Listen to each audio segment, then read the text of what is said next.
Hey, what's going on, guys? Welcome back to the channel. Happy Monday. So, not exactly a big video planned for today, just a very small sort of pickup slash review type video as we prepare for tomorrow's huge Hasbro review video. As I said several days ago in one of my tournament videos, tomorrow's Hasbro review video, it's even bigger than the Series 2 review. Man, you're looking at about an hour and 35-minute video, so definitely be prepared for that. You know, some of you guys that watch that video, you're probably going to have to break down and probably watch that in about 2 or 3 parts. And I'm sure a lot of you guys that when you finally do watch it, you'll probably sit back and watch it as like one straight movie or something. I know when I sit there and watch it, I'm going to watch it straight through, but that's me. And like I said, I have no life. So when I get up in the morning and, you know, I watch all my stuff straight through. No biggie. Like I said, I don't have anything really planned for today. So I figured I'd show off a few of the new LJNs that I picked up over the last couple of weeks. A couple of the figures I got, I already have-ish. 2 of them are Random Treasure figures, Random Treasures exclusives, but I didn't pick them up from Random Treasures directly. I actually bought them off eBay from another seller, but they're repaints. And I paid a fraction of the cost of what I paid from Random Treasures. So, as repaints, very minimal charge. So, that definitely helped big time. And I thought that they would be a nice addition to the collection. So, also from the Raider Nation, there were a couple of really fantastic pickups. The first figure we're going to look up, I absolutely wanted to purchase. And this was actually the highlight of Raider Nation. And this is the figure that I actually wanted. And Hollywood Hogan.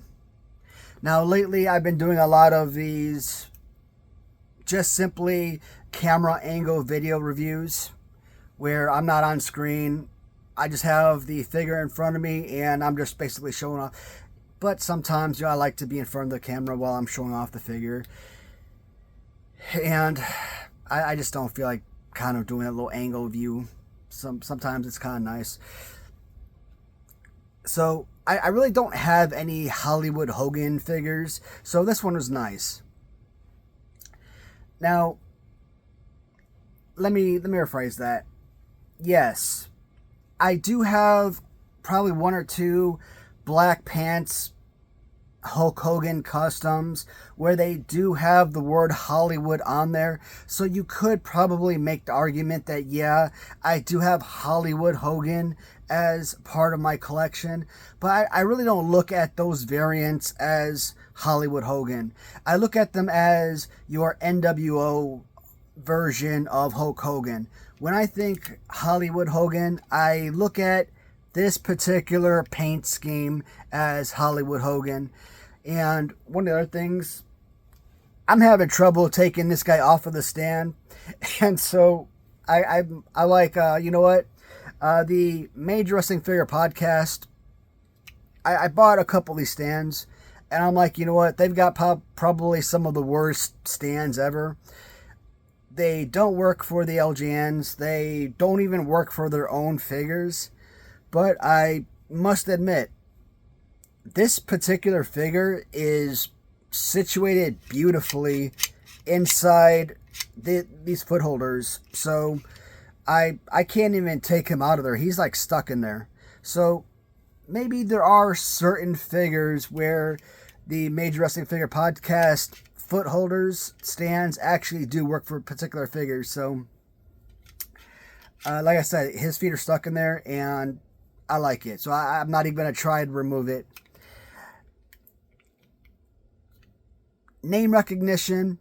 This is a wrestler I actually care about. His fighting pose may not be 100% identical to the Series 1 Hulk Hogan. It's actually very similar to that resin Mr. Perfect figure that I got from Wrestling Writer a few years ago. So, close enough to the Series 1 Hulk Hogan, so that's fine. So it is a beautiful play pose. So that is awesome. You've got that little built on, or you can actually feel it, right? So you got that cross, gorgeous color scheme. You've got your basic Hulk Hogan, right?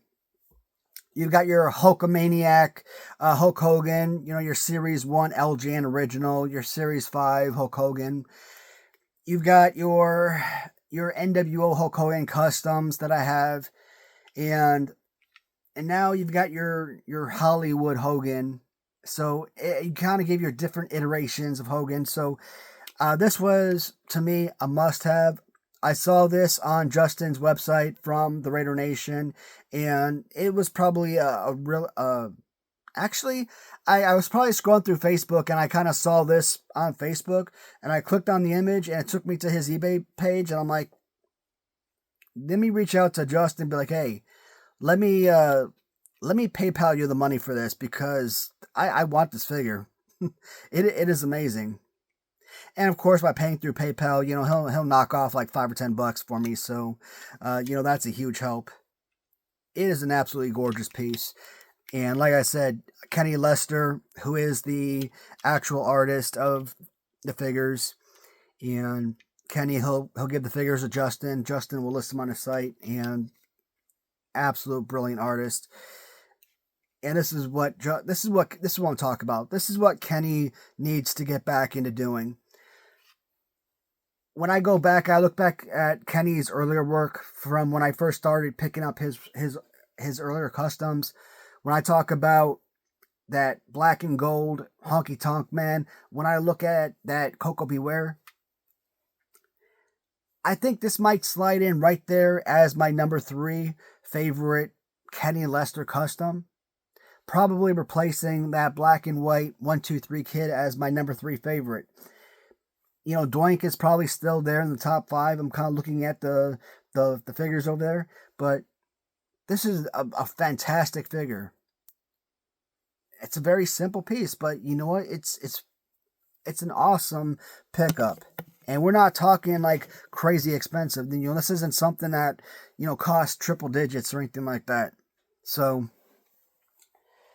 while I was picking up that figure, Justin reached out. He asked me if I wanted another figure, and he recommended this particular piece. I looked at it. I wasn't familiar with this particular character. I didn't know the name, and the LJN was... It wasn't something that, like, if I had seen it on anybody else's page, it wasn't something that, like, would have really jumped out at me that I absolutely had to have. But I was already buying the Hogan, and I looked at it. He gave me a good deal on it, and I'm like, you know what? It looks nice. I'm not familiar with this character, but this figure, I've seen iterations of it plenty, so why not? It's another character. It's another LJN for the collection. I'm probably, more than likely in 2025, towards the end of the year, 2025, I more than likely am going to do another, a year 4 of my favorite LJN tournament. And I'm probably going to break it down to like 130 figures or so, right? 128 figures.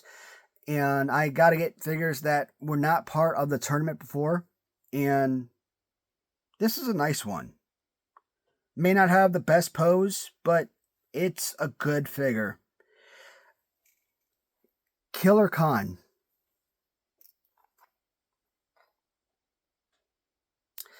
Now, his accessory is, I will put this in his hand because it's not really a serviceable accessory. Like, you can't really sit it on his head or anything. Yeah, like I said, it doesn't situate on the head. It's something that you really gotta sit there and kind of like mold in, fit into his side, into his hand. But it's sort of resin meets rubber, because there are certain spots where it is partial rubber. Kind of like that Butch Reed figure that I keep calling SD Jones, but there's certain parts of the body that are resin, but like you get to like the feet and whatnot, and it's it's squeezable, it's rubber, but it's a solid look. Maybe not the best play pose, kind of like a very Ricky Steamboat ish, but it's like I said, it's a nice looking figure. Is this one that's going to win a tournament? Absolutely not. Is this something that could make it 3 or 4 rounds? I think so, with the right competition, especially if in a random drawing. Of course, it could go 3 or 4 rounds. It's a good piece.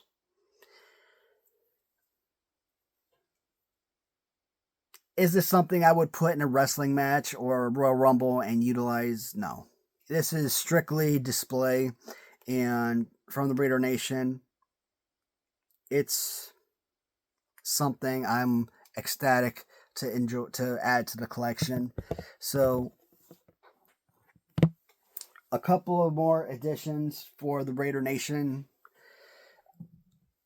Now, I found a seller on eBay, and I picked up a couple of figures from a seller named Scott recently, and he's been selling a lot of Ram treasure figures and free shipping, and he's been selling them for excellent prices, a lot less than what Ram Treasures is selling on Etsy, of course. One of the figures I picked up, and I picked it up not because I really like the figure. It's an okay figure. It's a different paint scheme, and that stood out to me first and foremost. I tried looking it up on Google or whatnot, and trying to see if this particular wrestler ever wore this paint scheme. He never did. At least I could never find a photograph with this character in these colors.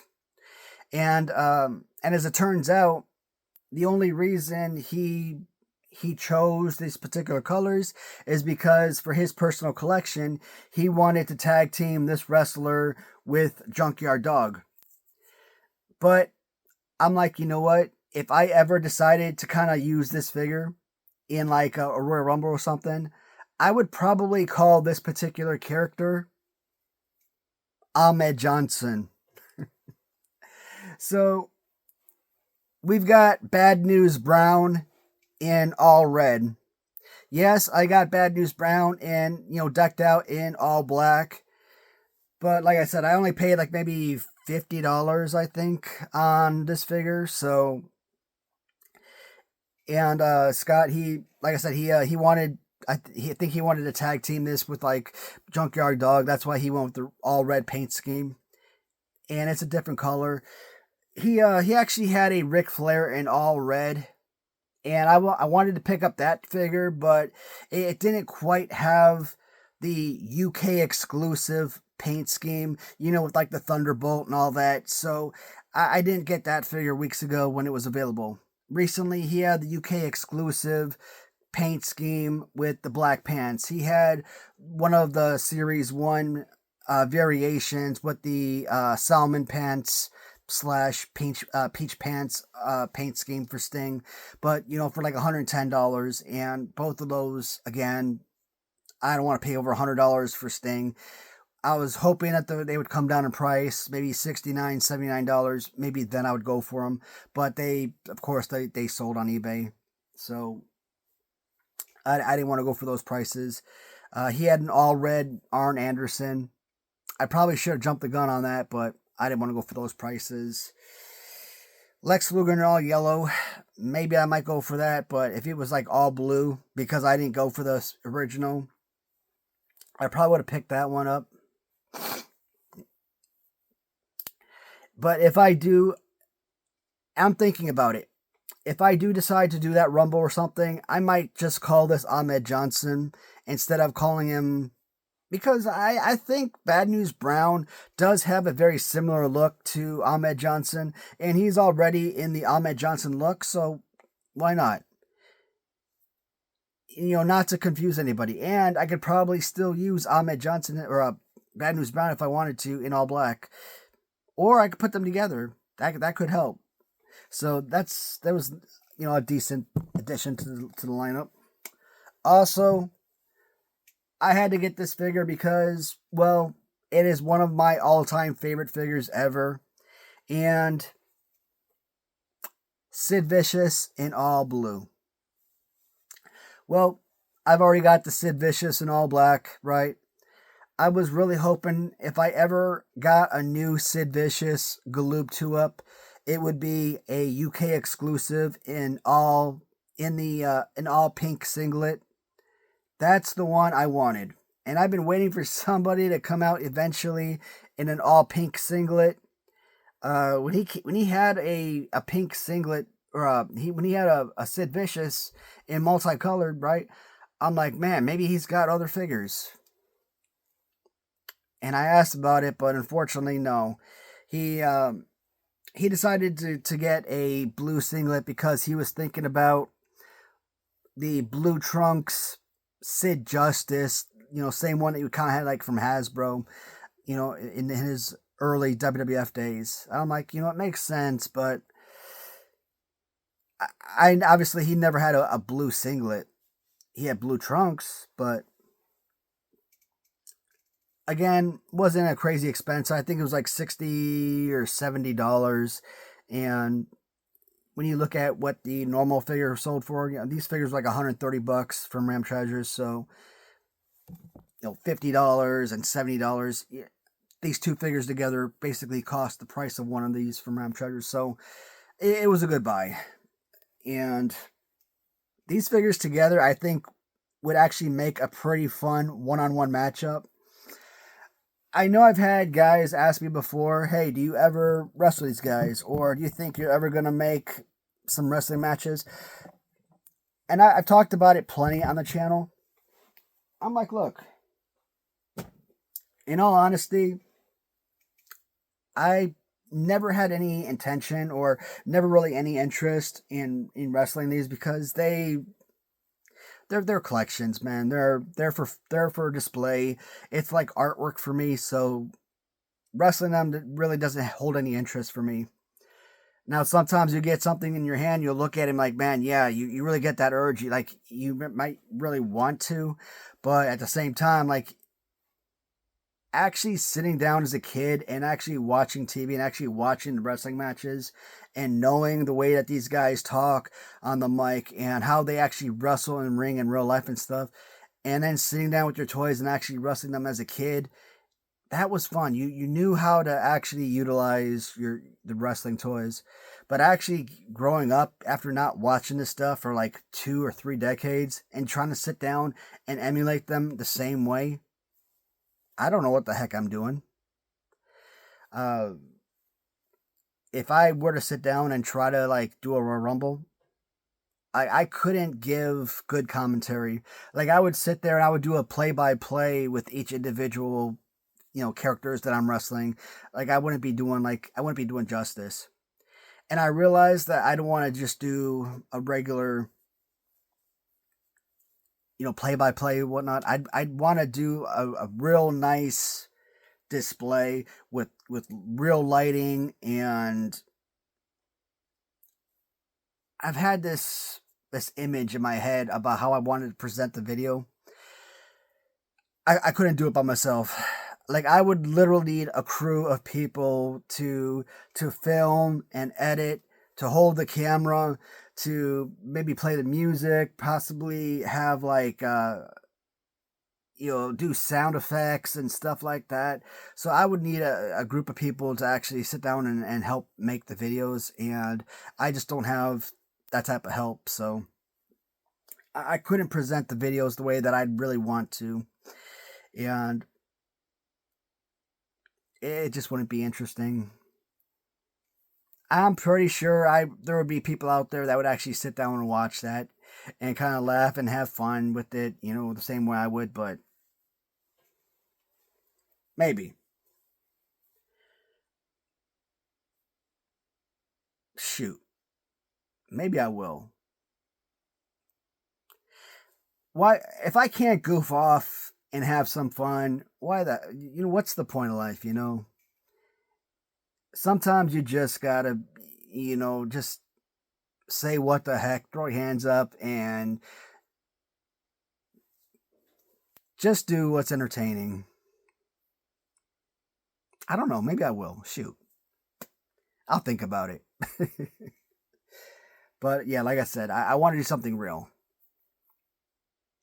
I will start pondering ideas and get back to you guys, let you know what I decide. But yeah, like I said, man, that's pretty much it. There's other stuff I've gotten in, but I just really wanted to show off the figures. I mean, they're very. That's it. Among the LJNs, that's the new pieces I got in. Anything else I got in from like Mattel or the Elite, stuff like that, I'm not gonna focus on all that stuff. That's just too many figures to go through, so I'm not worried about that. Tomorrow the Hasbro video, and Wednesday, Thursday, we're gonna finish off the last two videos for round 3 of the LJN tournament. I'm not going to wait. Friday, Saturday, we will continue on with round 4. I don't think I'm going to do my 10 in between round 3 and round 4. If I do, that's going to get posted on Friday. And then Saturday will be part 1. But most likely I won't do that, which means Friday, Saturday will be 4-1 and 4-2. But again, that's likely to change, but that's kind of updates what's happening. Alright guys, this video is running longer than I planned. Already past 21 minutes, 22 minutes. So as always guys, thank you so much for watching. Until tomorrow. See you guys then.